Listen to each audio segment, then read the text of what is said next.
आध्यात्म में रुचि रखने वाले प्यारे भाइयों बहनों विद्यार्थियों, आपके समक्ष आज बहुत विशेष वार्तालाप रखने की महिच्छा के साथ हम आपके सामने उपस्थित हुए हैं कि आध्यात्म में जितना भी साहित्य उपलब्ध है, विशेषकर वैदिक विज्ञान का साहित्य जो मूलतः आर्य समाज के संस्थापक महर्षि स्वामी दयानंद सरस्वती जी प्रणीत जितना भी उनका साहित्य है, वेदों की ओर लौटने का जो उनका नारा है, उसकी ही आध्यात्म के प्रकाश में जितना साहित्य हमें अपने जीवन में देखने को मिला, उसमें एक पुस्तक ने, और वो पुस्तक जिस शास्त्र पर आधारित है, उसने बड़ा हमें प्रभावित किया। और उस पुस्तक के जो रचयिता हैं, जो लेखक हैं, उनसे गत 4 दशकों से हमें बहुत व्यक्तिगत लाभ मिलता रहा। पारिवारिक और व्यक्तिगत तौर पे उनके साथ हम संपर्क में रहे हैं। मैं बात कर रहा हूँ भारत के विशिष्ट दार्शनिक विद्वान, जिनकी गिनती बहुत कम बचे वैदिक दार्शनिकों में हो सकती है, स्वामी विवेकानंद परिव्राजक जी की। आप में से कई बंधु भगिनियाँ उनको पहले से ही जानती होंगी। मैं बहुत विस्तार से उनका परिचय दूं उससे पहले आप बहुत कुछ उनके विषय में जानते होंगे। स्वामी विवेकानंद परिव्राजक जी दर्शन योग महाविद्यालय के निदेशक हैं और 35 से 40 वर्षों से उनके जीवन का मुख्य काम जो रहा है वो दर्शन शास्त्रों का अध्ययन और अध्यापन करना रहा है। और कई सारी पुस्तकें दर्शन शास्त्र पे उन्होंने लिखी हैं, जिनकी भी हम कुछ कुछ बात करेंगे। उसी में से एक पुस्तक की बहुत विस्तार से बात करेंगे। स्वामी जी ने इन 35 से 40 वर्षों में सभी दर्शन शास्त्रों को पढ़ा और वेदादि भी अध्ययन किए। मुख्यतः इनका जो काम रहा अपने जीवन का, दर्शन योग महाविद्यालय में पढ़ाते समय उन्होंने सैकड़ों बार न्याय दर्शन को पढ़ने पढ़ाने का काम किया और बाकी दर्शन, जिसमें विशेषकर योग दर्शन का भी उन्होंने बहुत गहनता से अभ्यास किया हुआ है और कई विद्यार्थियों को, कई ब्रह्मचारियों को, कई मुमुक्षुओं को उसको पढ़ाया भी है। स्वामी जी की गति हमने न्याय दर्शन में जो देखी कि जिस क्षेत्र से हम आते हैं, पहले जो हमारा कार्य रहा है, उसको देखते हुए हमें बहुत सीधे सीधे पता है कि जो गहराई उनकी न्याय दर्शन की समझ में है, वो कई वर्षों के अभ्यास के बाद भी, कानून के पुस्तक पढ़ने के बाद भी कई विद्वानों में बहुत कम देखी जाती है। तो मैं स्वामी जी निदेशक दर्शन योग महाविद्यालय जी से आज बातचीत करने वाला हूँ, जिन्होंने देश विदेश में प्रचार करने का काम किया है। पूरे देश में शंका समाधान के महारथी के रूप में आप उनको जानते होंगे। कितने सारे YouTube वीडियो उनके विषय में उपलब्ध हैं, कितनी सभाएं उनकी चलती हैं, उनके नाम मात्र से कितने लोग इकट्ठे होते हैं उनके कार्यक्रमों का लाभ लेने के लिए। स्वामी जी के प्रकाशित लिखित पुस्तकों की जो हम बात कर रहे हैं, उसमें से आज हम स्वामी जी के साथ इस पुस्तक की बात करने वाले हैं, सत्य की खोज पुस्तक। यह पुस्तक न्याय दर्शन के सिद्धांतों पर आधारित है। बाकी आगे की बात तो हम स्वामी जी से करेंगे। पुस्तक के विषय में एक जिज्ञासु के तौर पे मेरे मन में या मेरे जैसे और पाठकों के मन में जो प्रश्न उपस्थित होंगे या हो सकते हैं, ऐसे कुछ प्रश्न हम स्वामी जी से पूछने वाले हैं। वैसे उनके साहित्य की सूची अगर आप देखेंगे, जब आप सत्य की खोज या कोई भी दर्शन योग महाविद्यालय के पुस्तक को प्राप्त करें, तो कई सारे उनके पुस्तक हम आपको वीडियो में लिंक के द्वारा भी उपलब्ध कराएंगे। वो पब्लिश्ड हैं, जिनमें दर्शन शास्त्रों पे भी कई सारे उनके पुस्तक हैं।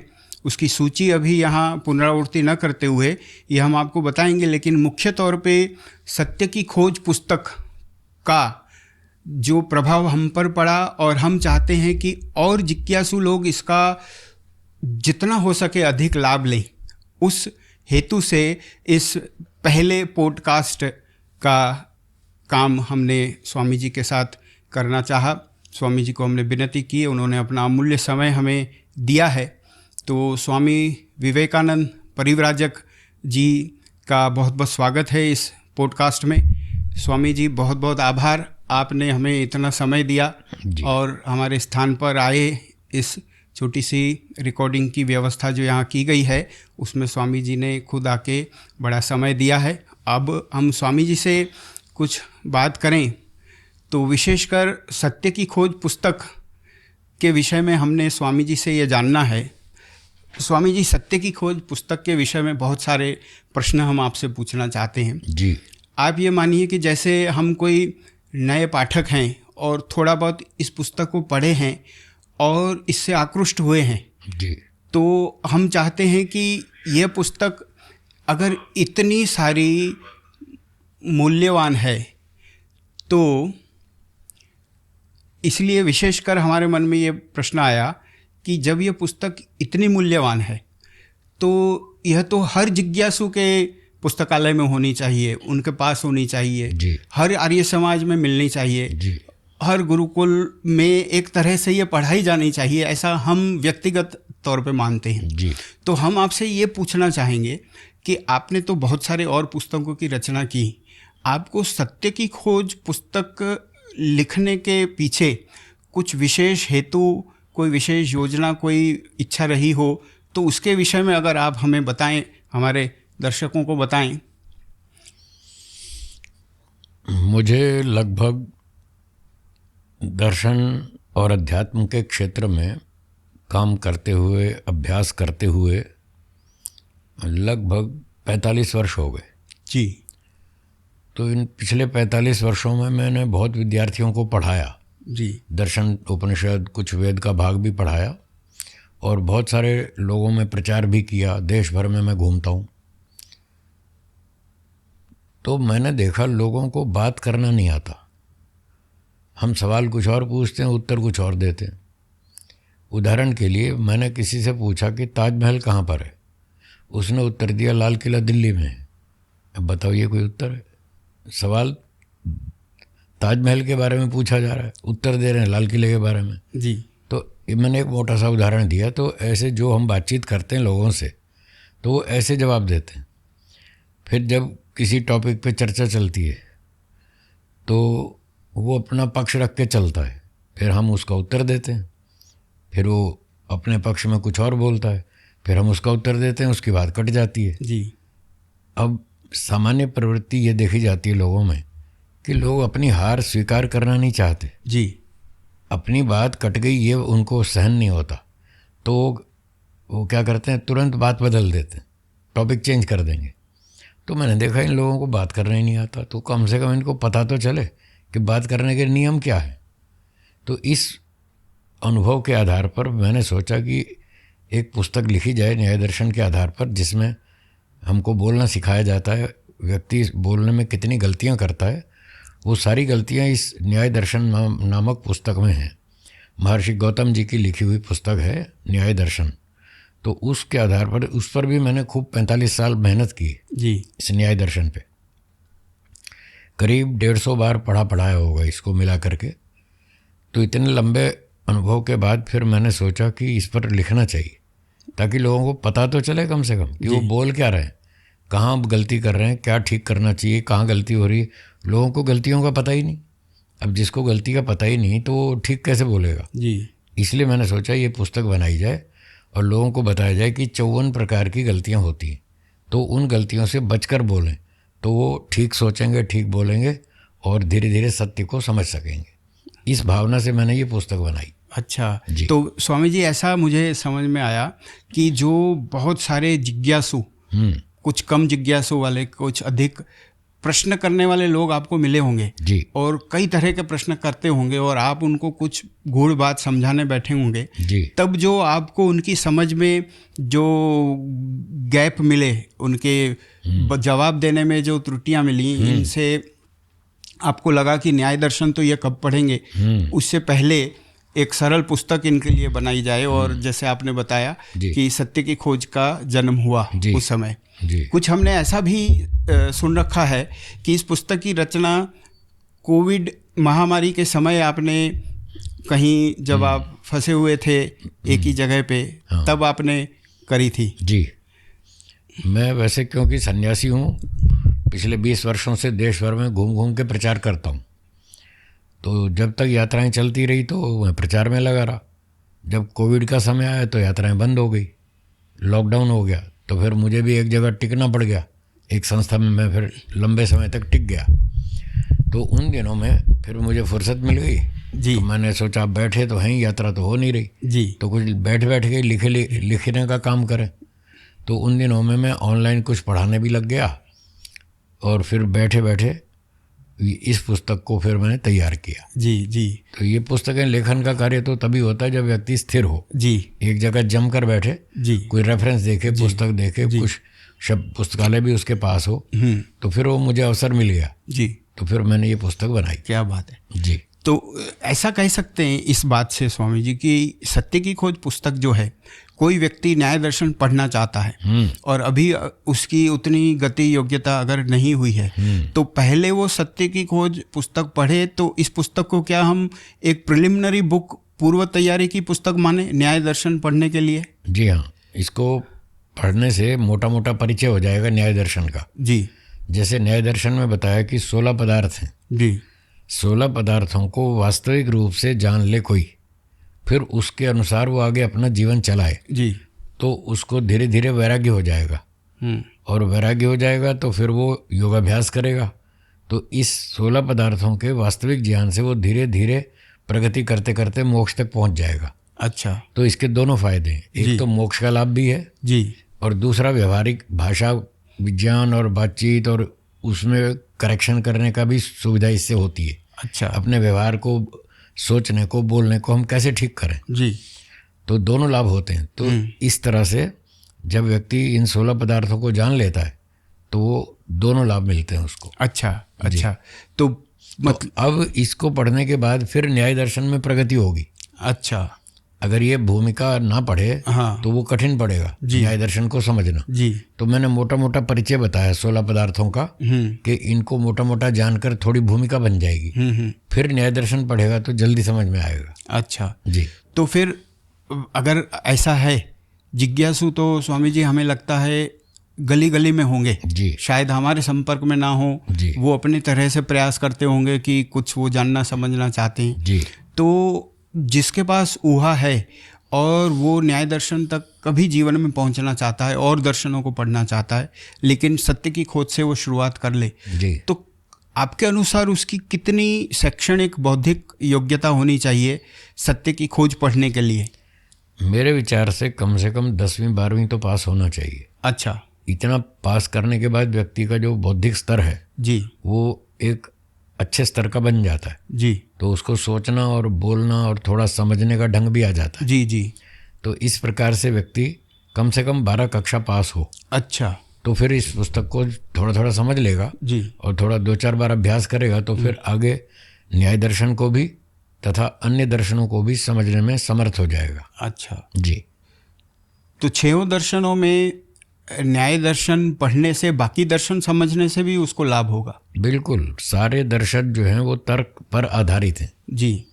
दर्शन शास्त्र का मतलब ही तर्क संबंधी विज्ञान जी, और तर्क का मुख्य स्वरूप न्याय दर्शन में बताया जी। तो यदि कोई व्यक्ति न्याय दर्शन को अच्छी तरह समझ ले तो बाकी दर्शनों को समझने में उसकी गति तीव्र हो जाएगी और बहुत आसानी से अन्य दर्शनों को पढ़ लेगा वो। तो इस तरह से तो न्याय दर्शन सबसे पहले पढ़ना चाहिए? पहले पढ़ना चाहिए। अच्छा। क्योंकि इससे बुद्धि खुल जाएगी। हाँ। सोचने का ढंग आएगा जी, बोलने का ढंग आएगा, तो अगले दर्शनों को वो बहुत जल्दी जल्दी समझ लेगा। अच्छा। तो इसको प्रारंभ में पढ़ना चाहिए। जी जी जी, जी। तो न्याय दर्शन, या अब जैसे हमारी बात हुई कि उससे पहले जो प्रीकर्सर है पूर्व पुस्तक के रूप में सत्य की खोज जी, ये आप किन पाठकों के वर्ग के लिए सोचते हैं कि किन किन को काम आ सकती है? ये मेरी दृष्टि से तो हर व्यक्ति के काम की पुस्तक है, जो व्यक्ति ठीक से सोचना चाहता है। अच्छा। ठीक से बोलना चाहता है। ये 5वीं क्लास के बच्चे के लिए भी तर्क जरूरी है। वो भी उल जलूल बोलेगा तो लोग उसको थप्पड़ मारेंगे, क्या बात करता है, तुम्हें बोलना नहीं आता। जी। ये तो बोलना सिखाता है जी। सोचना सिखाता है, बोलना सिखाता है। क्या हम जो आपस में बात करते हैं कोई तार्किक बात होनी चाहिए या ऐसे जो मन में ऐसे बोलते जाए? जी, तर्क से होनी चाहिए। तो बिना तर्क के ऐसे कुछ भी बोलते जाएंगे तो लोग पागल समझेंगे। जी। ये तो पागल है, इसको बोलना नहीं आता। जी। कोई सभा में जाएगा तो खिल्ली उड़ेगी। तो ये न्याय दर्शन तो हमारे हिसाब से ये जैसे हमारे शरीर में आँख है, तो आँख का जो रोल है जी, वो रोल हमारे जीवन में न्याय दर्शन का है। अच्छा। न्याय विद्या का है। अच्छा। जिसकी आँख फूटी है तो बेचारा कितना धोखा खाएगा, जी। चोट खाएगा, टक्कर खाएगा। बिना आँख के तो चलना मुश्किल है। तो न्याय दर्शन का इतना महत्व है न्याय विद्या का कि जैसे हमारे शरीर में आँख का जितना मूल्य है उतना हमारे जीवन में न्याय विद्या का मूल्य है। जी। तो इसलिए न्याय को पहले पढ़ना चाहिए, समझना चाहिए। क्या बात। तो ये हर बच्चे के लिए आवश्यक है। कोई सब्जी बेच रहा है, कोई कार बेच रहा है, कोई कपड़ा बेच रहा है, हर व्यक्ति के लिए ज़रूरी है। वो उल जलूल बात करे तो ग्राहक भाग जाएगा। जी। तो हर व्यक्ति के लिए, व्यापारी के लिए, ग्राहक के लिए, बच्चे के लिए, बूढ़े के लिए, जवान के लिए, पुरुष के लिए, स्त्री के लिए, सबके लिए काम की चीज़ है। जी। जी। तो जैसे हम थोड़ा कल्पना करें, थोड़ा एक सूची समझने के लिए जी। कि जैसे गुरुकुल में पढ़ने वाले छात्र हैं या उनके आचार्य हैं, तो गुरुकुल में छात्र जो है अगर उस आयु का, उस योग्यता का हो तो उसे भी न्याय दर्शन पढ़ना पड़ेगा। बिल्कुल। और आचार्यों को तो पहले ही, उनसे भी ज़्यादा ज़रूरी है। हाँ, पहले आचार्यों को पढ़ना होगा ताकि वो ठीक से पढ़ा सकें। ये पढ़ाने में भी बहुत सहयोग करता है। अच्छा। हाँ, मैंने इसको बहुत बार पढ़ाया। हाँ। और इसको पढ़ाते पढ़ाते मेरी अंदर से भगवान ने बहुत शक्ति दी, बहुत सारी ऊहा दी। जी। मुझे कितने ही प्रश्नों के उत्तर अंदर से सूझते हैं, हाँ। वो इस न्याय विद्या की सहायता से आते हैं। अच्छा। तो पढ़ाने में भी ये बहुत उपयोगी है। पढ़ाते पढ़ाते अध्यापक को कई बातें नई सूझती हैं जी। जो उसने कई पहले सोची भी नहीं थी। और पढ़ाते पढ़ाते अचानक अंदर से ऊहा आती है। तो उस ऊहा को भी बढ़ाता है ये न्याय दर्शन। अच्छा जी। अच्छा। तो जैसे गुरुकुल के आचार्य विद्यार्थी हो गए जी। तो वैसे जो स्कूल कॉलेजों के स्टूडेंट्स हैं, अध्यापक हैं, उनके अध्यापक हैं जी, उनको भी सहायक होगी पुस्तक? बिल्कुल बिल्कुल उपयोगी। उनको भी पढ़नी चाहिए, सबको पढ़नी चाहिए। अच्छा। जो भी सही ढंग से सोचना चाहता है और सही ढंग से बोलना चाहता है उन सबको पढ़नी चाहिए। अब सही ढंग से कौन नहीं सोचना चाहता? जी। सही ढंग से कौन नहीं बोलना चाहता? सब चाहते हैं। जी। पर विद्यार्थी नहीं, तो इसलिए उल जलूल बात करते हैं। जैसे मैंने शुरू में बताया था, हम सवाल कुछ और पूछते हैं, उत्तर कुछ और आता है। जी। और बात करते ही वो आदमी भाग जाता है। जी। कभी कभी बहाना मार के भाग जाता है। जब उसकी बात कट जाती है तो कहता है जी ऐसा है, वो मेरे घर में मेहमान आने वाले हैं और जो है मुझे उनके लिए वो कढ़ी बनानी है, पकोड़े बनाने हैं। जी। और बेसन मेरे घर में है नहीं, तो मैं अभी तो बेसन लेने जा रहा हूँ, कल बात करूँगा। जी। अब बहाना मार के भाग जाते हैं लोग, क्योंकि उत्तर तो है नहीं उसके पास। हाँ। तो ये सब वो जो 54 प्रकार की गलतियाँ बताई, ये उनमें से ऐसी ऐसी गलतियाँ हैं जी। कि लोग अपनी नाक बचाने के लिए, अपने हठ के लिए, अपने अभिमान को बचाने के लिए व्यक्ति सत्य को स्वीकार नहीं करता और बहाना मार के भाग जाता है। तो न्याय दर्शन जो पढ़ेगा उसको समझ में आएगा कि ये सही उत्तर नहीं है, ये सच नहीं है, ये तो झूठ है, ये धोखेबाजी है। तो ईमानदारी भी व्यक्ति इससे सीख सकता है जी। और सच को स्वीकार करे, झूठ को छोड़े और स्वीकार करे, हाँ साहब मेरी बात गलत है तो मैं इसको छोड़ देता हूँ और मैं अब आगे ठीक ठीक सोचूंगा। आपने जो बताया बहुत अच्छा किया आपने, बहुत बहुत धन्यवाद। ऐसी ईमानदारी भी व्यक्ति को सीखनी चाहिए। तो इस न्याय विद्या से वो कितनी ही गलतियों से बच जाएगा। और अगर गलतियां करता रहा तो फिर ईश्वर की न्याय व्यवस्था में दंड भोगना पड़ेगा। जी। तो दंड से बचना हो तो न्याय विद्या बहुत ज़रूरी है। जी। हर एक के लिए ज़रूरी। तो एक बात तो ऐसी कहने की इच्छा हो रही है, ये अगर कहा जाए तो अतिशयोक्ति होगी क्या कि न्याय दर्शन सोचना सिखाता है? जी बिल्कुल सही है, कोई अतिशयोक्ति नहीं है।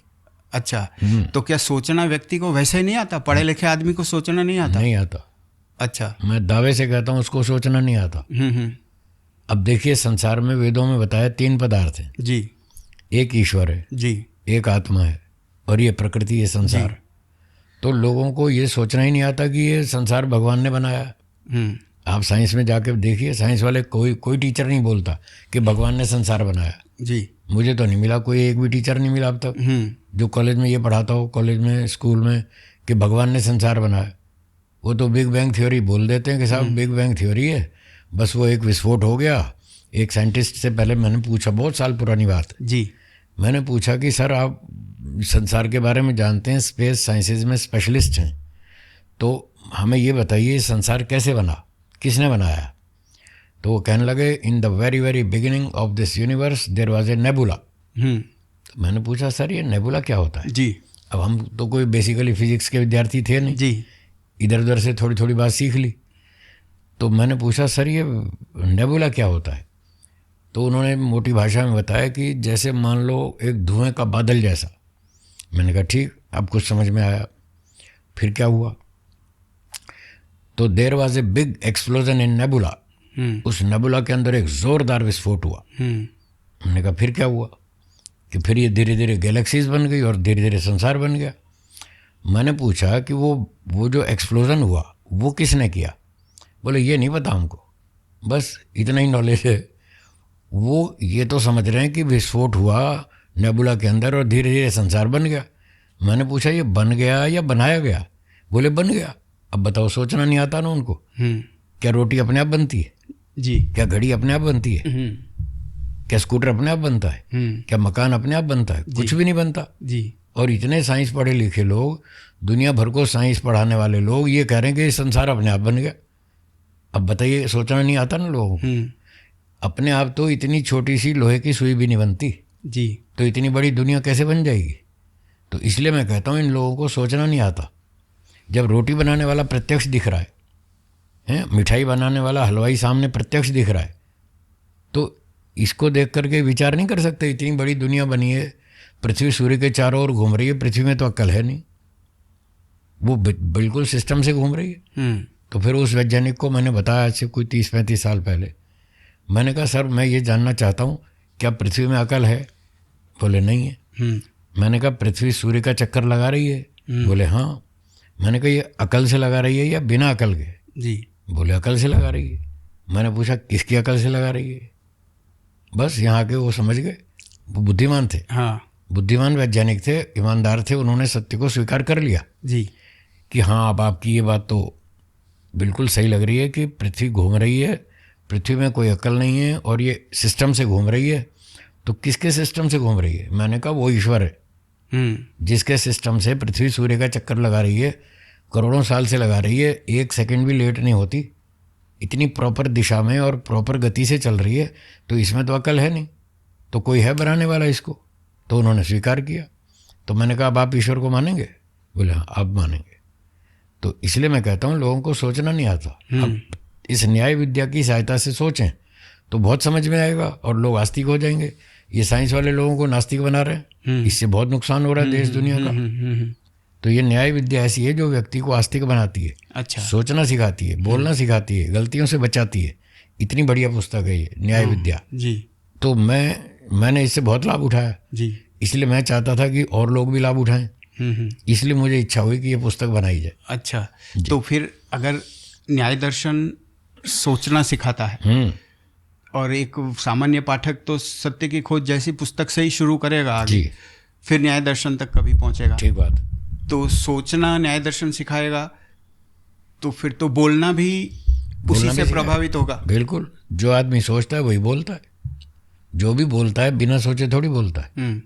जो वाणी से जो बाहर आता है वो पहले दिमाग में तैयार होता है, उसके बाद वो वाणी से बाहर आता है। जी, तो जब सोचना ही ठीक हो जाएगा तो बोलना भी ठीक हो जाएगा, और सोचना ठीक नहीं आता तो बोलने में भी गलती करेगा। तो इस न्याय विद्या में बताया 54 प्रकार की गलतियां हैं जो व्यक्ति सोचने की या बोलने की, दोनों की। जो सोचेगा वही बोलेगा, हाँ, और जो बोलेगा वो सोचेगा तभी तो बोलेगा। जी। तो ये सोचने और बोलने की 54 प्रकार की गलतियां हैं, वो सारी इसमें मैंने न्याय दर्शन के आधार पे एक एक गलती को लिखा जी, और उसके उदाहरण भी बताए जी, कि ये गलती इस प्रकार से होती है और व्यक्ति को बहुत सावधानी से बोलना चाहिए, इस गलती से बचना चाहिए और लापरवाही ना करें। प्रमाण से, तर्क से व्यक्ति विचार करके बोले तो फिर उसको ठीक समझ में आ जाएगा कैसे सोचना चाहिए, कैसे बोलना चाहिए। अच्छा, और क्या जीवन का हमारा उद्देश्य होना चाहिए, क्या लक्ष्य होना चाहिए। अब यूँ तो लोग कहते हैं साहब मैं दुख भोगना नहीं चाहता, और काम करते हैं उल्टे जिससे दुख बढ़ता है। क्यों? सोचना नहीं आता कि मैं ये काम करूंगा तो दुख बढ़ेगा। फॉर एग्जाम्पल, क्या कोई व्यक्ति रोगी होना चाहता है? नहीं होना चाहता, फिर भी वो रोगी होने वाले काम करता है, सिगरेट पीता है। जी सिगरेट की डब्बी पर लिखा है जी कि सिगरेट पीना स्वास्थ्य के लिए हानिकारक है, जी। सिगरेट पीने से कैंसर हो सकता है। अब डिब्बी पर लिखा है, पीने वाला भी पढ़ा लिखा है, वो हिंदी अंग्रेजी दोनों भाषा जानता है और दोनों में लिखा है, जी उसके बाद भी पी रहा है। जी। आप बताइए क्या सोचना आता है उसको? नहीं आता। इतना पढ़ने के बाद तो अकल आनी चाहिए। हाँ ये कम से कम अब तो मत पियो। जी। ऐसे ही शराब पीने वाले पिए जा रहे हैं और उनको भी कुछ कुछ नुकसान हो रहा है, कुछ कुछ समझ में आ रहा है, फिर भी नहीं छोड़ रहे।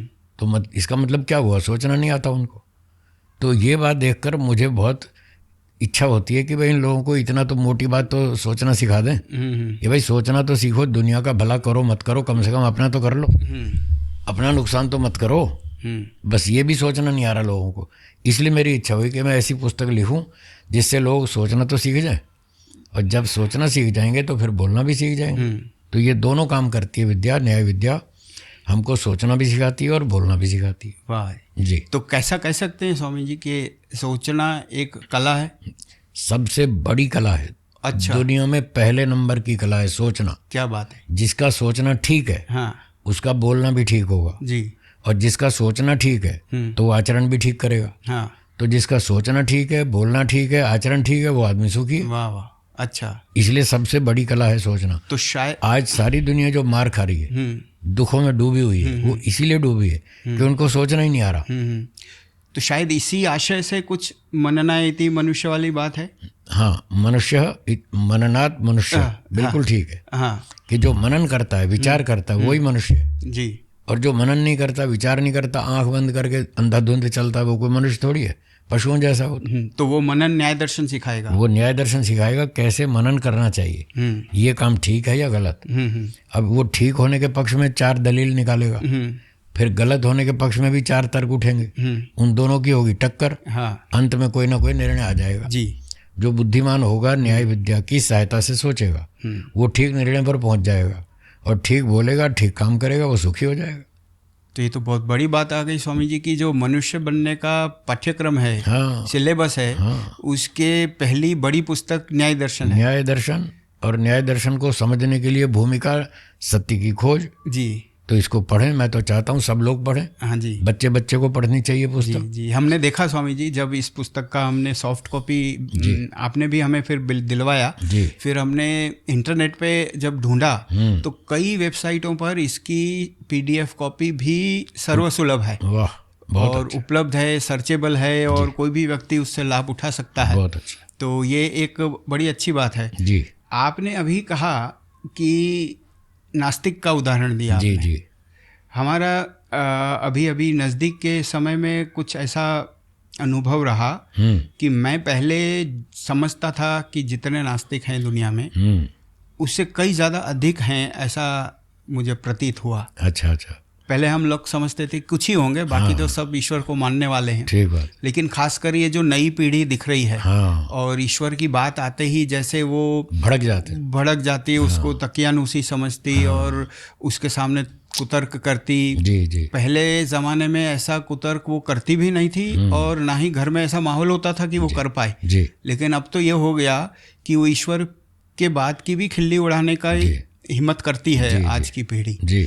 तो एक नास्तिक व्यक्ति, कोई हमारे जो पॉडकास्ट सुन रहे होंगे, हाँ जी हाँ जी, उनमें से कोई हो जिसको ईश्वर पे या विश्वास ना हो या अविश्वास हो या शंका हो, तो उनको सत्य की खोज पुस्तक सहायता कर सकती है। बिल्कुल आस्तिक बना सकती है। अच्छा। हमारी गारंटी है। अगर कोई ईमानदार हो, बुद्धिमान हो, सत्य को स्वीकार करने की हिम्मत रखता हो, और कुछ थोड़ा IQ भी अच्छा हो जी, तो हमारी गारंटी है हम किसी भी नास्तिक को आस्तिक बना लेंगे। अच्छा। इस न्याय विद्या की सहायता से जी। नास्तिक को आस्तिक बनाया जा सकता है। वो जब कहेगा कि दुनिया ऐसे ही बन गई अपने आप, तो हम कहेंगे अपने आप कैसे बन गई, कोई एग्जाम्पल बताओ।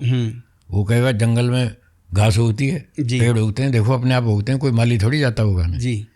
वो ऐसी तर्क देगा। तो हम कहेंगे अच्छा, अगर जंगल में घास अपने आप उग रही है, पेड़ अपने आप उग रहे हैं, तो घर में खाना अपने आप क्यों नहीं बनता, रेलगाड़ी अपने आप क्यों नहीं बनती।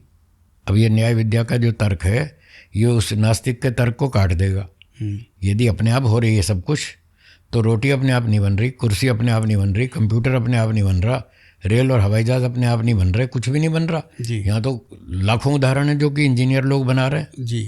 Car, scooter, radio, TV, computer, हर चीज़ कोई बुद्धिमान बना रहा है। तो हमारे पास इस न्याय विद्या के तर्क से और उदाहरण से हम उस नास्तिक को आस्तिक बना सकते हैं। तो ये कहेंगे कि वो नास्तिक भी तो कुछ सोच के बना होगा, कुछ दिमाग लगाया होगा। हाँ, भले क्यों उसका गणित का जवाब जो भी आया उसको, उसके पास कुछ ना कुछ कुतर्क है। हाँ, वो तर्क नहीं है, कुतर्क है, और उसका उत्तर न्याय विद्या में है। जी। तो हमारे पास खूब सारे प्रमाण है, तर्क हैं, हम उसकी सारी बात काट देंगे। प्रमाण से और तर्क से उसको आस्तिक बना लेंगे। अच्छा, तो न्याय दर्शन की सहायता से सिर्फ तर्क नहीं, व्यक्ति की ईश्वर में श्रद्धा भी उत्पन्न होगी। बिल्कुल होगी। वो आस्तिक बनेगा और बुराइयों से बचेगा, अच्छे काम करेगा और अच्छा इंसान बन के अपना भी भला करेगा, देश का भी भला करेगा। तो अधिक तर्क करने वाला व्यक्ति श्रद्धालु हो सकता है? हाँ, बिल्कुल हो सकता है। तर्क करे, कुतर्क नहीं। हाँ, तर्क पर चले तो तर्क अच्छी चीज़ है, कुतर्क खराब है। कुतर्क जो है वो ठीक नहीं, वो व्यक्ति को दुष्टता की ओर, मूर्खता की ओर ले जाता है। जी। और अगर मैंने जैसे बताया कि ईमानदार हो, सत्यग्राही हो और बुद्धिमान हो, IQ अच्छा हो, तो हम तर्क की सहायता से उसको आस्तिक बना लेंगे, ईमानदार बना लेंगे, उसको बुराइयों से भी बचा लेंगे और अच्छे काम करने को भी तैयार कर लेंगे। ये न्याय विद्या में इतनी शक्ति है जी। हर आदमी को सुधार कर सकती है। ये आदमी सुधरना नहीं चाहते वो अलग बात है, उनका फिर कोई इलाज नहीं है। जी। जो कहे मैं तो हठ ही करूँगा, मैं तो मानूंगा ही नहीं, तो उसका तो कोई इलाज नहीं है। पर जो कहता है मैं जानना चाहता हूँ सच्चाई क्या है, तो अगर कोई जानना चाहता है तो हम उसको समझा सकते हैं। न्याय विद्या में इतनी शक्ति है। तो एक सुनी हुई बात है हमारी कि लोकप्रिय जो भावना है, मान्यता है, कभी हम फिलॉसफी को ग्रेजुएशन के सब्जेक्ट के तौर पे अपने जीवन काल में पढ़े थे, शुरू किया था। ठीक है।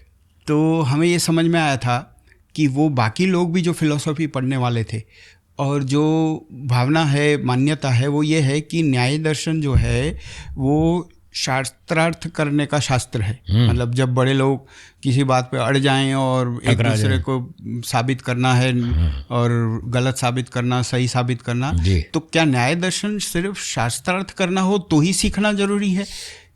एक आम आदमी के जीवन में उसका इतना काम रहेगा? बिल्कुल पूरा काम है। शास्त्रार्थ तो एक ऊंचे स्तर की बात है। जब कहीं किसी दो व्यक्तियों के विचारों में टकराव हो जाता है तो हो ही जाता है, सामान्य बात है, सबकी बुद्धि अलग अलग है। तो कोई ऊंचे स्तर के लोग भी कभी कभी किन्हीं सिद्धांतों पर टकरा जाते हैं, क्योंकि अपने बुद्धि के अभिमान से वो कहता है मुझे ये बात ठीक लगती है, दूसरा कहता है मैं कोई अनाड़ी हूँ क्या, मैं भी तो पढ़ा लिखा हूँ जी, मेरे पास भी बुद्धि है, मुझे तो ये ठीक लगती है। तो जब ऐसे दो व्यक्तियों में ऊंचे लेवल पर टक्कर होती है तब ये शास्त्रार्थ होता है। और उस शास्त्रार्थ की विद्या सारी न्याय विद्या में बता रखी है, न्याय दर्शन में। वो तो ऊंचे स्तर का काम है। लेकिन जैसे मैंने बताया कि हमारे शरीर में जो आँख है, आँख के बिना तो हर आदमी ठोकर खाएगा जी, चाहे बच्चा हो, चाहे बूढ़ा हो, चाहे जवान हो, जी, अनपढ़ हो या पढ़ा लिखा हो, इससे कोई फर्क नहीं पड़ता जी। आँख तो सबके लिए ज़रूरी है। तो न्याय विद्या तो हर व्यक्ति के जीवन में ज़रूरी है जी। उसके बिना तो अंधा है, वो अंधे की तरह मार खाएगा। तो ये शास्त्रार्थ में तो काम आती ही है, सामान्य रोज़ की बातचीत में भी रोज़ काम आती है, हर व्यक्ति को काम आती है। दो बच्चे छोटे छोटे खेल रहे हैं 6-6, 8-8 वर्ष के, वो भी जब बात करते हैं तो तर्क से बात करते हैं। वो कहते हैं ये सामान तूने यहाँ क्यों रखा? उसने कहा इसलिए रखा है कि मुझे यहाँ से दिखता रहता है, तो मुझे पता लगता रहता है कि कोई चोरी तो नहीं कर रहा, इसलिए मैंने ये सामान यहाँ रखा है। 6-8 साल का बच्चा भी तर्क से बात करता है। तो विद्या तो न्याय तो उसके भी काम की चीज़ है। लोग मंदिर में जाते हैं, वहाँ मंदिर में चप्पल चोरी हो जाती है, तो अब जब चोरी हो जाती है तो लोगों ने सोचा भाई चप्पल कैसे बचाएं जी, वो मूर्ति का भी दर्शन करना है और चप्पल भी बचानी जी। तो वो लोग चप्पल को ऐसी जगह उतारते हैं जहाँ से एक नज़र चप्पल पे रहे और एक नज़र मूर्ति पे रहे। क्या बात है। तो अब बताइए उस मंदिर में जाने वाले आदमी के भी तो काम आ रही है ना ये न्याय विद्या जी। वो भी तर्क से काम लेता है कि ऐसी जगह चप्पल रखो दिखती रहे तो पता तो चले कोई चोरी कर रहा है। तो ये तो बच्चे बच्चे के काम की चीज़ है, हर एक के काम आती है। शास्त्रार्थ तो अंतिम बात है इसकी। अच्छा, वहाँ भी काम आती है, व्यवहार में भी हर कदम कदम पे काम आती है। तो शायद एक दूसरा भ्रम भी अगर स्पष्ट किया जाए जी कि न्याय शब्द आते ही व्यक्ति न्यायालय सोचने लगता है, लेकिन यहाँ जिस ढंग से आप न्याय विद्या की बात कर रहे हैं, तो अगर वो भी थोड़ा समझाया जाए कि न्याय का अर्थ हर वक्त कोर्ट का न्याय नहीं है यहाँ पर, तो यहाँ क्या समझें इससे, न्याय शब्द से? न्याय दर्शन में जो न्याय की परिभाषा की है वो ये की है, प्रमाणों के माध्यम से वस्तुओं का परीक्षण करना न्याय है। अच्छा, ये न्याय की परिभाषा है। अब जैसे किसी ने ग्लास रख दिया और वो रास्ते में रख दिया, हाँ, अब कोई आदमी जाएगा वहाँ से तो ग्लास पाँव में टकरा सकता है, तो वो जब देखेगा कि ये ग्लास ठीक जगह नहीं रखा है जी, तो उससे कहेगा भाई तुमने ये ग्लास रास्ते में क्यों रखा, ठीक जगह रखना चाहिए, साइड में रखना चाहिए। कोई जाएगा तो टकराएगा तो टूट जाएगा, कांच का ग्लास है। तो वो क्या बोलेगा, तुमने ग्लास को यहाँ रख दिया, ये कोई न्याय है? ये कोई बात है? ये कोई अकल की बात है? तो जो अकल की बात है वही न्याय है। तो अकल की बात तो हर जगह चाहिए, इसलिए शास्त्रार्थ और कोर्ट वकील केस में तो न्याय होता ही है। यहाँ व्यवहार में चप्पल कहाँ रखनी, जूते कहाँ रखने, कपड़े कहाँ रखने, कांच का गिलास कहाँ रखना, हर चीज़ में न्याय लगता है। नहीं तो वस्तुएं टूटेंगी, फूटेंगी और घर का नुकसान होगा। तो जो भी बुद्धिमत्ता के काम हैं, तर्क से होते हैं, प्रमाण से होते हैं, वो वहाँ सब जगह न्याय लागू होता है। तो कदम कदम पर लागू होता है, बातचीत में, व्यवहार में, सोचने में, हर जगह लागू होता है। केवल कोर्ट में लागू नहीं होता न्याय। न्याय का मतलब कानून की तहकीकात करना और कोर्ट में अपराधियों को दंड देना, वो भी न्याय है। वहाँ भी तो प्रमाण से ही खोज की जाती है जी, कि ये व्यक्ति अपराधी है कि नहीं है जी। तो न्याय वहाँ भी लगता है और हर कदम पे लगता है, व्यवहार में हर जगह लागू होता है।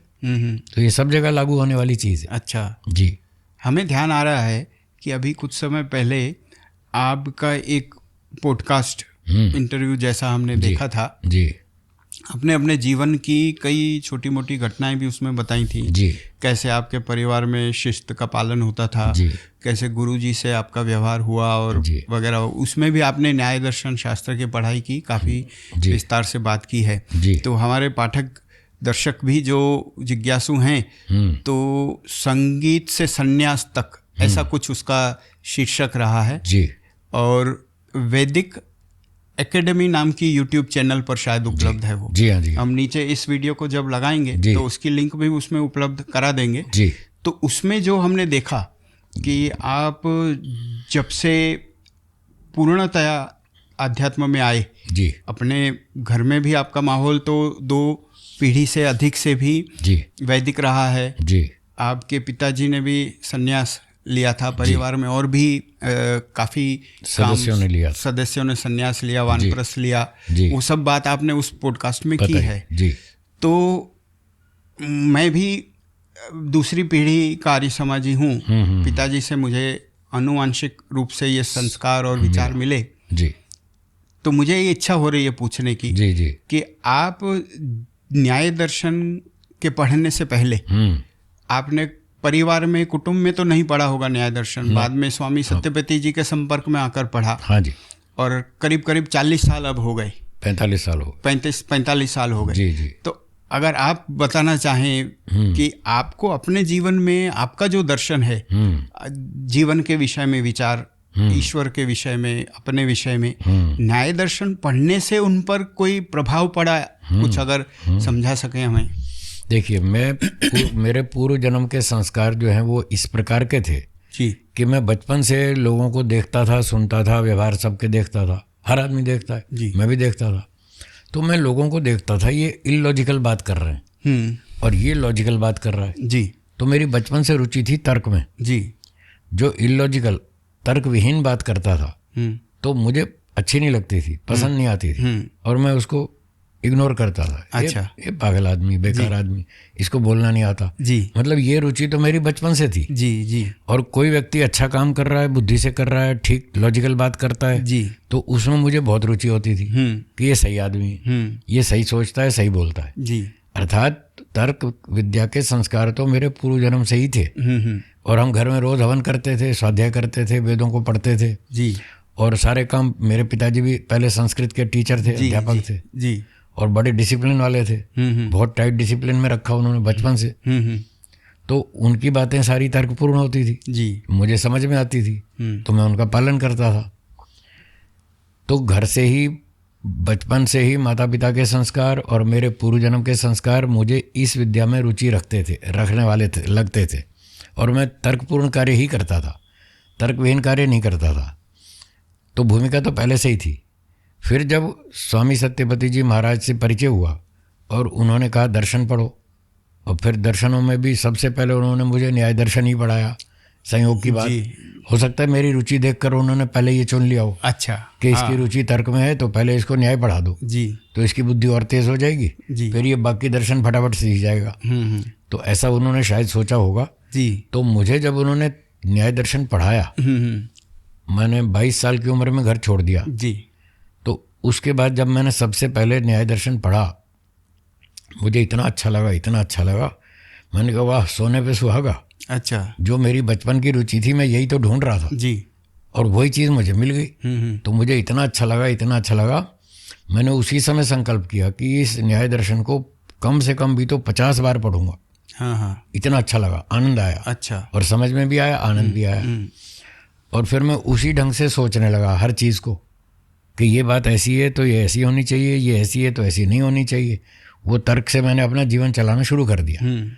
तो पढ़ता रहा, पढ़ाता रहा और जीवन में भी तर्क से ही सारे काम करता रहा जी। तो मुझे बहुत अच्छा लगा, बहुत आनंद आया और मैं पढ़ता रहा, पढ़ाता रहा। और अब पढ़ते पढ़ाते मुझे 45 वर्ष हो गए जी। और इन 45 साल में लगभग 150 बार मैं न्याय दर्शन पढ़ा चुका हूँ। जी। तो मेरे जो बचपन से जो आस्तिकता थी हवन करने में, ईश्वर भक्ति में, न्याय प्रियता में, व्यवहार में, ईमानदारी में, सच्चाई में जो मेरी रुचि थी, वो इससे 50 गुना 100 गुना बढ़ गई। ये प्रभाव पड़ा मेरे ऊपर। अच्छा। इस न्याय विद्या का ये लाभ हुआ। अच्छा। कि उसमें और मजबूती आई और सॉलिड हो गया कि मैं जो बचपन से सोच रहा हूँ वो सही है जी, बिल्कुल सही है और मैं सही दिशा में जा रहा हूँ जी। तो इस विद्या से मुझे बहुत सहयोग मिला जी। तो इसके कारण मुझे ईश्वर का स्वरूप बहुत अच्छा समझ में आया। शास्त्रों में लिखा है, हमने पढ़ा है कि ईश्वर न्यायकारी है, तो न्याय में तो बचपन से मेरी रुचि थी। तो इस प्रकार मुझे ईश्वर का न्यायकारी स्वरूप बहुत अच्छा दिखने लगा और एक आनंद गुण है ईश्वर का, उस पर मैंने बहुत चिंतन मनन और उपासना की। तो मुझे ईश्वर के सैकड़ों गुणों में से 2 गुण बहुत अधिक प्रिय हैं। वो इस न्याय विद्या के कारण ये स्तर बना मेरा कि ईश्वर न्यायकारी है और आनंद स्वरूप है, किसी की चिंता नहीं करता। अच्छा। कोई परवाह नहीं करता, कोई बकवास करता है करने दो। ईश्वर ठोकता जरूर है उसको जो ईश्वर पे गाली देता है, ईश्वर पे झूठे आरोप लगाता है, ठोकता पूरी तरह से, छोड़ता नहीं किसी को भी, पर दुखी नहीं होता। तो मैं ऐसे एक एक बात को गहराई से सोचता था कि ईश्वर को लोग गाली देते हैं, हजारों लाखों लोग रोज गाली देते हैं जी। जितनी गाली ईश्वर खाता है इतनी कोई भी नहीं खाता जी। और मुझे आश्चर्य इस बात पर होता था कि वो इतनी गाली खाता है, हर रोज़ खाता है और फिर भी दुखी नहीं होता जी। तो इस न्याय विद्या से मुझे सारे प्रश्नों के उत्तर मिलते गए। अच्छा। सैकड़ों प्रश्न तो मैंने गुरुजी से पूछे जब मैं पढ़ता था उनके पास, छोटा था, विद्यार्थी था, तो सैकड़ों प्रश्नों के उत्तर तो गुरुजी से मिल गए। फिर सैकड़ों प्रश्नों के उत्तर न्याय से मिल गए, न्याय विद्या से। बस उन दोनों की कृपा से मेरा रास्ता पूरा खुल गया, साफ हो गया। अब मुझे हर चीज़ क्लियर है। अच्छा। ईश्वर क्या है, क्यों है, कैसा है, क्या करता है, क्या नहीं करता, मुझे हर बात समझ में आ गई। जी। आत्मा क्या क्या करते हैं लोग, क्यों करते हैं, अच्छे काम क्यों नहीं करते, बुरे काम क्यों करते हैं, जी। एक एक पिक्चर क्लियर है। जी। और प्रकृति कैसी है, ये जो भी संसार में आता है हर आदमी दुखी है, परेशान है। कोई ऐसा एक आदमी नहीं मिला अब तक जिसने जन्म लिया हो और दुखी ना हुआ हो। जी। तो ये सारे प्रश्नों के उत्तर इतने अच्छे क्लियर हुए, जी। वो इस न्याय विद्या की सहायता से हुए। जी। तो इससे बहुत लाभ हुआ। तो अभी आपने जो बताया उससे एक मन में प्रश्न आया जी कि ईश्वर न्यायकारी हैं, जी, ये गुण उनका आपको सबसे अधिक प्रिय है, प्रभावित करता है जी। तो ईश्वर के न्यायकारी गुण में जो न्याय शब्द है वो न्याय दर्शन का न्याय है या न्यायालय वाला न्याय है? दोनों वाला है। यहाँ भी वही है न्याय और वहाँ भी वही है। अच्छा। न्याय दर्शन में क्या कहा, प्रमाणों से वस्तु की परीक्षा करना। जी। तो ईश्वर प्रमाणों से हर व्यक्ति की परीक्षा करता है। ये चोर है, ये बेईमान है, ये ईमानदार है, ये सच्चा है, ये झूठा है। जी। वो बिना प्रमाण के तो देखता नहीं, सोचता नहीं, बोलता नहीं। ईश्वर को क्या प्रमाण मिलते हैं? ईश्वर को हर वस्तु प्रत्यक्ष है तो वो प्रत्यक्ष प्रमाण से सारे काम करता है। जी। हर चीज़ उसके सामने ही है। जी। अनुमान तो तब लगे ना जब कोई चीज़ परोक्ष हो। तो ईश्वर के परोक्ष तो कुछ भी नहीं है जी। उसको तो हर चीज़ प्रत्यक्ष है। चोर चोरी कर रहा है उसको प्रत्यक्ष है, तो उसने प्रत्यक्ष प्रमाण से परीक्षा कर ली, ये चोर है जी। अब इसको कोर्ट अगर दंड देती है तो ठीक है, और नहीं देती तो फिर मैं छोड़ूंगा नहीं, फिर मैं दंड दूंगा। संसार का अंतिम राजा तो ईश्वर है। फिर जिन लोगों को यहाँ कोर्ट में दंड नहीं मिला और दुष्ट थे, वो अपराधी थे और रिश्वत दे के छूट गए या गलत प्रमाण प्रस्तुत करके हेराफेरी से चाहे जैसे छूट गए, तो फिर ईश्वर कहता है अब मैं तुम्हारा न्याय करूँगा। अब ईश्वर का वो कोर्ट वाला न्याय लागू होता है जी। पहले परीक्षा करता है, ये न्याय दर्शन वाला न्याय है, फिर वो कोर्ट वाला न्याय लागू करता है, नालायक हो तुमने घोटाले किए, मैं तुमको समझाता रहा बताता रहा बुरे काम मत करो और तुमने मेरी बात नहीं सुनी, अब चलो तुमको सुअर बनाऊंगा, कुत्ता बनाऊंगा, शेर बनाऊंगा, भेड़िया बनाऊंगा, सांप बनाऊंगा, बिच्छू बनाऊंगा। फिर ये कोर्ट वाला न्याय यहाँ लागू कर दिया उसने। तो ईश्वर दोनों न्याय करता है जी। जी। अच्छा, तो जैसे आप अपने जीवन के अनुभव का भी बता रहे थे जी कि, और पहले भी बात हुई कि सोचना सिखाता है जी, लेकिन आपके जवाबों से कुछ ऐसा लगा कि सिर्फ सोचना नहीं, शायद अन्वेषण जिसको कहते हैं, रिसर्च करना भी न्याय सिखाता है। जी जी जी। तो एक साइंटिस्ट व्यक्ति हो तो उसको जो सोचना पड़ता है, बहुत दिमाग लगाना पड़ता है। एक न्यायाधीश को बहुत सोचना पड़ता है जी। तो जो इस वर्ग का व्यक्ति है, प्रोफेसर है, किसी विषय में रिसर्च कर रहे हैं, खोज कर रहे हैं, तो उनके लिए भी न्याय दर्शन और सत्य की खोज का जो स्टेप है वो उपयोगी हो पाएगा। बिल्कुल होगा, क्योंकि न्याय दर्शन में मैंने बताया ये सोचना सिखाता है। यदि मैं ऐसा करूं तो क्या होगा, यदि मैं ऐसा करूं तो मुझे दंड मिलेगा या इनाम मिलेगा, तो मैं जो भी करूं उसके कितने विकल्प हो सकते हैं, कितने ऑप्शंस हो सकते हैं, वो सारे सोचता है। अब ट्रेन आनी थी 6:30 बजे, अब 6:30 बजे नहीं आई, तो व्यक्ति सोचता है क्या ट्रेन कहाँ क्यों नहीं आई, लेट हो गई, कहीं एक्सीडेंट तो नहीं हो गया, कहीं कोई दुर्घटना तो नहीं हो गई, उसको लाइन नहीं मिली, सिग्नल नहीं मिला इसलिए लेट हो गई, या किसी मिनिस्टर ने आकर के उसको रोक लिया। मतलब कितने भी विकल्प हो सकते हैं, वो सारे सोचता है। तो ये तर्क शास्त्र से ही, तर्क विद्या से ही वो सोचता है कि ऐसा भी हो सकता है, ऐसा भी हो सकता है, ऐसा भी हो सकता है, इन्हीं में से कुछ हुआ होगा। फिर आधे घंटे बाद सूचना मिलती है कि एक मिनिस्टर साहब आ गए थे, उनको बहुत ज़रूरी काम था इसलिए ट्रेन जो है वो लेट हो गई। तो जो वो सोचता है उसी में से कोई ना कोई घटना होती है। तो इस तरह से न्याय विद्या हमको सोचना सिखाती है, बहुत सारे ऑप्शंस बताती है कि ऐसा भी हो सकता है और ऐसा भी हो सकता है। तो जो साइंस वाले लोग हैं, साइंटिस्ट लोग हैं या न्यायाधीश लोग हैं, वो सब इन विकल्पों पर विचार करते हैं और उन्हीं में से कोई ना कोई सही निकल आता है।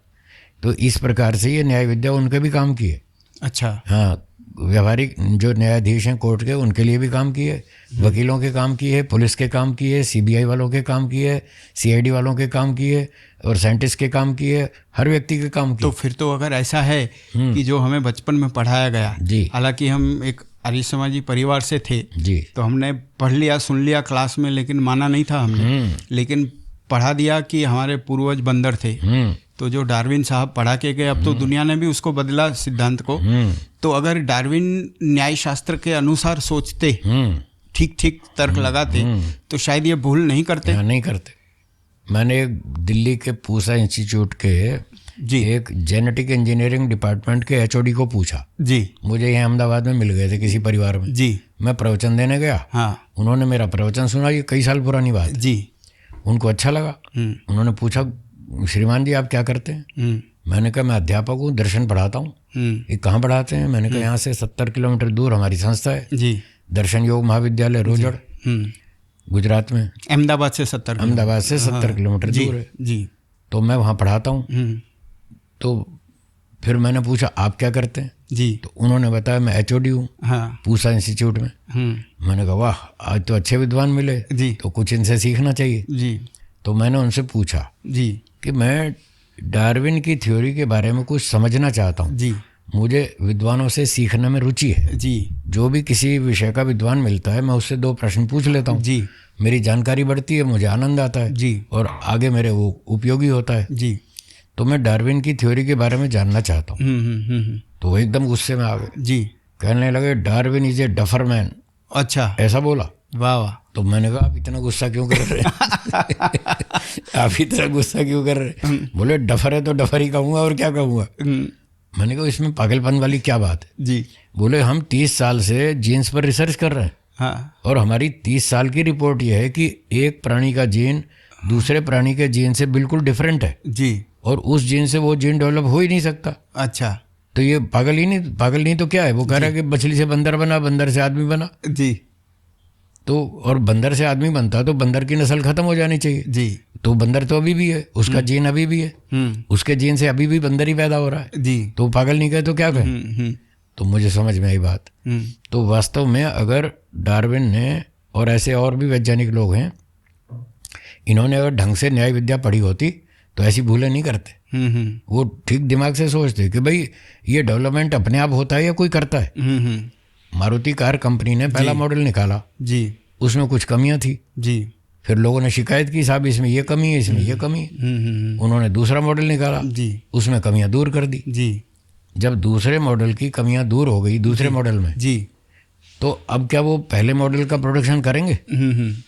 तो बंद कर देंगे। जी। अगर पहला मॉडल अभी भी बनाएंगे तो खरीदेगा नहीं कोई। जी। साहब इसमें तो कमी है, जी। हम कमी वाला क्यों खरीदें, हम बढ़िया वाला खरीदेंगे। तो उन्होंने बताया कि जब पिछले मॉडल में कमियां हों तो अगले मॉडल में वो कमियां दूर कर दी जाती जी। और पिछले मॉडल का उत्पादन बंद कर देते। तो अगर मछली से बंदर बना और बंदर से आदमी बना तो मछली बंद हो जानी चाहिए, जी। उसका उत्पादन बंद होना चाहिए, लेकिन तो वो तो आज भी चालू है। जी। तो इसलिए उन्होंने कहा ये थ्योरी गलत है। जी। और डेवलपमेंट होता नहीं है, किया जाता है। जी। हलवाई एक मिठाई बनाता है, उसको टेस्ट करता है, कहता है अच्छी नहीं बनी, तो दूसरी बार और मेहनत करता है और फार्मूला सुधारता है, तो वो डेवलप करता है, तब डेवलपमेंट होता है, अपने आप थोड़ी होता है। जी। मैंने कहा आप बिल्कुल सही कह रहे हैं, ये हमारा तर्कशास्त्र भी यही कहता है कि कोई काम अपने आप नहीं होता, बुद्धिमत्ता से किया जाता है। जो सिस्टमेटिक काम है वो बिना अकल के नहीं होता। तो डार्विन और इन साइंटिस्ट लोगों ने अगर ये न्याय पढ़ा होता तो ये ऐसी गलतियां नहीं करते और ये नहीं कहते संसार अपने आप बन गया, बल्कि न्याय पढ़ने के बाद कहते ईश्वर ने बनाया। हाँ। तो हम इन वैज्ञानिकों से आज भी हम निवेदन करते हैं कि मेहरबानी करके न्याय दर्शन को पढ़ें, न्याय विद्या को पढ़ें। जी। तो आप सोचना ठीक सीखेंगे। जी। ठीक ढंग से सोचेंगे और ठीक काम करेंगे, दुनिया को आस्तिक बनाएंगे। जी। ये कहते साहब हमें तो पता नहीं परमात्मा आत्मा क्या होता है। तो हमने उन वैज्ञानिकों से कहा कि आप अपनी क्लास में केवल इतना कह दो कि भगवान ने दुनिया बनाई। अब विद्यार्थी पूछेंगे भगवान क्या है, ईश्वर क्या है, हमें उसकी व्याख्या बताओ। तो आप कह देना भाई ये हमारा विषय नहीं है, आप दर्शन शास्त्र पढ़ो, वेद पढ़ो, उन विद्वानों से जाके पूछ लो, वो बता देंगे। जी।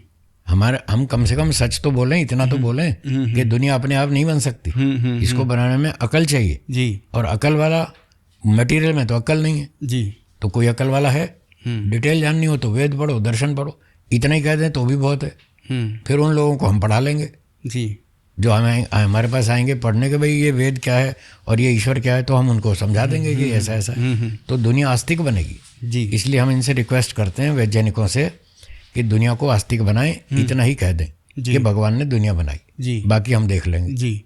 तो फिर अगर ये बात है तो ऐसा समझ में आ रहा है कि जैसे व्याकरण सबको पढ़ना पड़ता, जी, भाषा सबको सीखनी पड़ती, ठीक है, गणित सबको सीखना पड़ता, ठीक है, भले व्यापारी हो या शिक्षक हो, पंडित हो, जो भी हो, गणित आना चाहिए, सबको आना चाहिए। तो इस तरह से न्याय दर्शन या जो न्याय दर्शन सोचना सिखाता है वैसा तर्क और प्रमाण वाला सोचना सबको आना चाहिए। सबको आना चाहिए। तो अगर ऐसा है तो मुझे ध्यान आ रहा है, लेकिन आप उस पर विशेष प्रकाश डालेंगे कि स्वामी दयानंद सरस्वती जी ने दर्शन शास्त्रों के ज्ञान की महत्ता के विषय में कुछ टिप्पणी की हुई है, वो अगर सबके लाभ के लिए आप उसके लिए बताएं।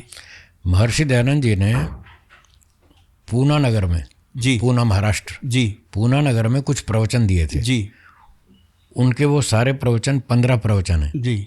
फिर उन लोग वहाँ के लोगों ने उसका संकलन किया। जी। उसकी कुछ रिकॉर्डिंग या लेखन या कुछ जो भी किया। जी। तो उनका संकलन करके एक पुस्तक बना दी। जी।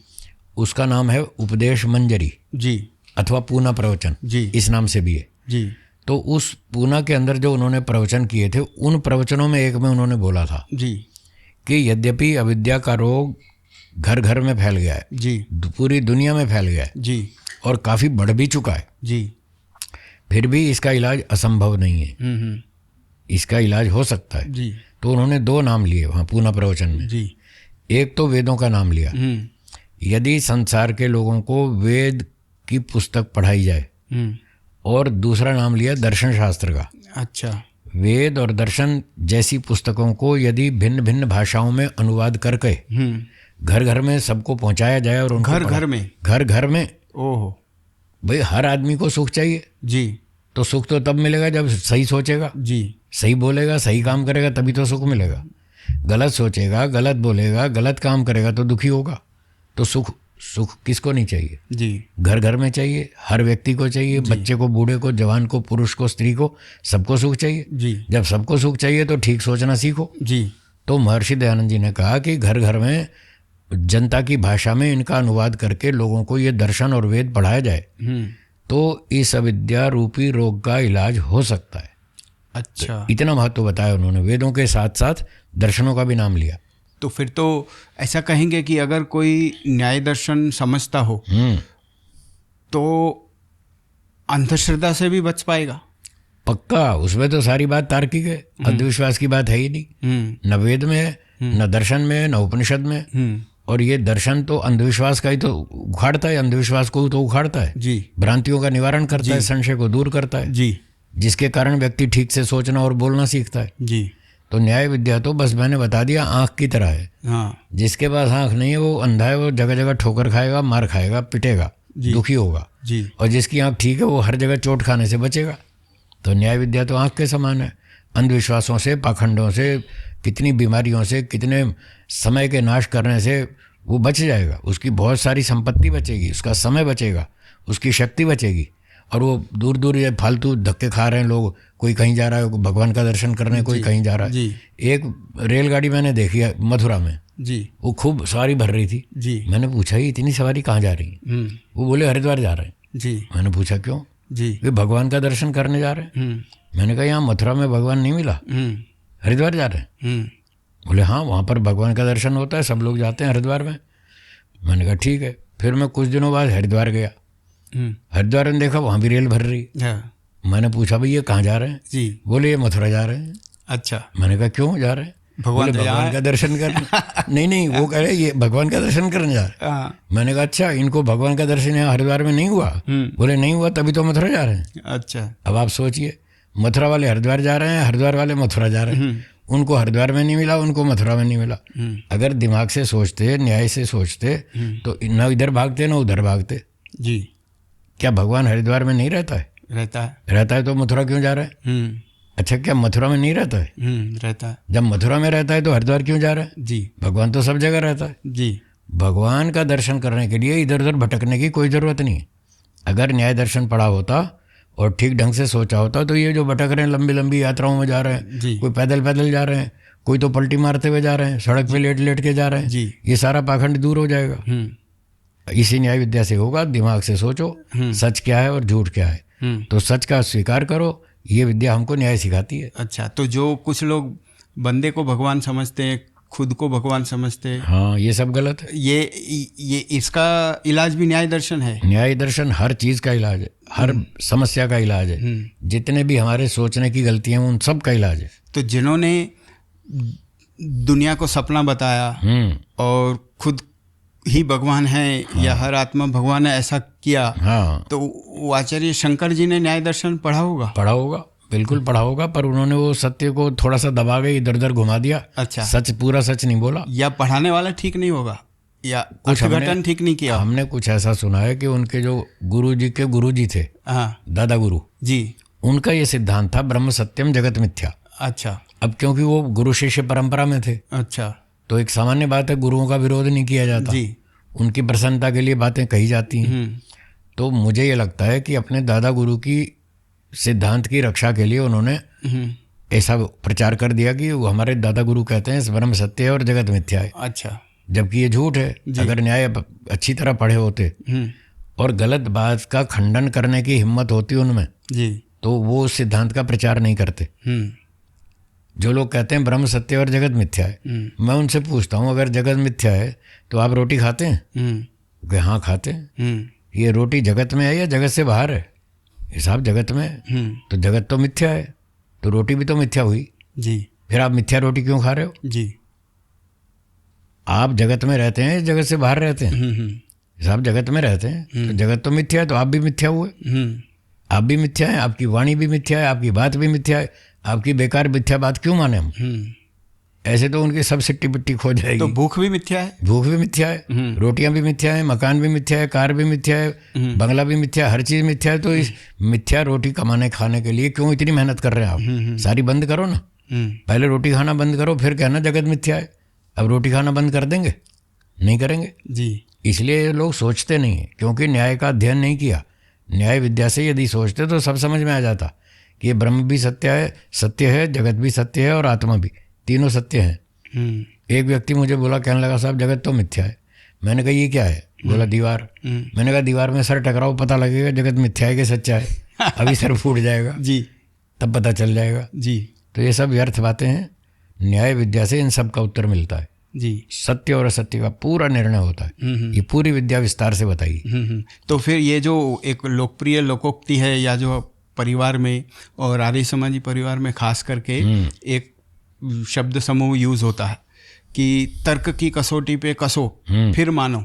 तो ये जो तर्क की कसौटी है वो ये न्याय दर्शन का ही इशारा है। हाँ, तर्क तो न्याय में, हाँ, इसलिए न्याय का इशारा है कि हर चीज को पहले न्याय दर्शन से, तर्क से, प्रमाण से टेस्ट करो। अगर वो सही है, यही तो था ना, प्रमाणों से वस्तुओं का परीक्षण करना न्याय है। तो जो कहता है तर्क की कसौटी, कम से कम उसे तो न्याय दर्शन पढ़ना चाहिए। बिल्कुल पढ़ना चाहिए। कल को ये ना हो कि खुद न्याय दर्शन नहीं पढ़ा और कम से कम सत्य की खोज जैसी कोई पुस्तक भी नहीं पढ़ा और तर्क की कसौटी का झंडा लेके बाहर निकले, तो हो सकता है वो भूल कर देगा बात करने में, करेगा, गलतियां करेगा। उसको पता ही नहीं, यहाँ 54 गलतियां बता रखी हैं जी, तो वो गलतियां तो करेगा ही जी। तो हर व्यक्ति को न्याय विद्या पढ़नी चाहिए। तो स्वामी दयानंद सरस्वती जी की जो बात हुई, जब वो घर घर की बात कह गए हैं, तो उसमें तो पूरा देश, राष्ट्र, समाज, विश्व आ गया, पूरी दुनिया। तो एक आर्य समाजी व्यक्ति जो है, जो ऋषि को गुरु माने और उनका अनुयायी माने खुद को, उसके लिए न्याय दर्शन की कितनी महत्ता मानी जाए? बहुत जरूरी है। वो खुद नहीं पढ़ेगा तो दूसरे को क्या कहेगा कि तुम न्याय पढ़ो? जब तक खुद नहीं ठीक बोल रहा तो दूसरे को कैसे सिखाएगा कि ठीक बोलो? ना तो अपनी गलतियां समझ पाएगा, ना वो दूसरे की गलती पकड़ पाएगा। तो संसार को सुख की ओर ले जाना है, दुखों से बचाना है जी। तो उसके लिए 100 नहीं 1000% जरूरी है कि न्याय विद्या पढ़ो, आँख खोलो, दिमाग खोलो, सोच, ठीक ठीक प्रमाण तर्क से सोचो, सत्य को ग्रहण करो, असत्य को छोड़ो, तभी सबका कल्याण होगा। इसके बिना नहीं होगा। क्या बात है जी। तो स्वामी जी, हम सत्य की खोज पुस्तक पे जो आपसे पूरा वार्तालाप करना चाह रहे थे जी, उसमें अब जो सत्य की खोज पुस्तक के अंदर का कंटेंट है, जो उसमें जो 54 प्रकार की गलतियों की पढ़ाई है और भूमिका है और 16 पदार्थों की बात है और जो पंचावयव पद्धति है, उसके विषय में भी कई सारे प्रश्न हैं हमारे पास। तो हम चाहेंगे कि एक दूसरे भाग 2 के स्वरूप में कभी और आप समय देंगे तो हम और जो बाकी के प्रश्न हैं वो भी हम पाठकों, दर्शकों के लाभ के लिए, हर जिज्ञासु के सहायता के लिए आपसे पूछना चाहेंगे। ठीक है। तो आज का जो अभी की चर्चा है, ये हम एक पहले भाग के तौर पे समझें इसको कि सत्य की खोज पुस्तक का एक इंट्रोडक्शन मात्र हो पाया और बाकी जो इसका भाग बने उसमें सत्य की खोज पुस्तक का थोड़ी झलक व्यक्ति को मिल जाए और उसके बाद वो अगर आकर्षित हो तो उसका अध्ययन कर सके, लाभ उठा सके उससे। ठीक है। तो हम अगली बार जब बैठेंगे जी तो उस भाग पे चर्चा करेंगे जी। तो आज समय को ध्यान में रखते हुए आज इसको यहीं विराम देते हैं। जी। धन्यवाद, बहुत बहुत धन्यवाद स्वामी जी, आपने अमूल्य समय दिया और बहुत ऊंची ज्ञान की बातें हमको सुनने को मिली और पॉडकास्ट के द्वारा औरों को मिलेंगी। बहुत बहुत धन्यवाद। नमस्ते जी, नमस्ते।